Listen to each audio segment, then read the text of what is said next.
এদিকে চলে যান, এদিকে এদিকে জায়গা আছে ভিতরে। হ্যাঁ এদিকে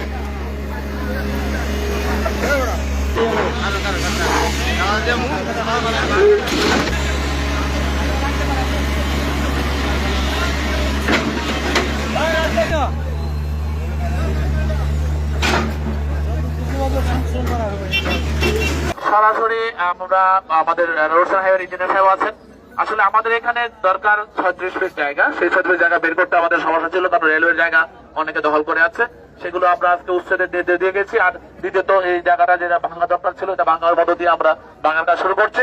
পাশাপাশি এই বিল্ডিং এর এই সানসেটটা অবৈধ, এটা ভেঙে দিলে আমাদের ঝামেলা নাই এবং এটা নির্দেশ দেওয়া হয়ে গেছে। উনি আগামী 2 দিনের ভিতরে না ভাঙবে, উনি যদি বলে যে নিজে উনি ভাঙবে, যে 2 দিনের ভিতরে না ভাঙবে আমরা ভেঙে ফেলবো আজকে, এটা ঠিক আছে?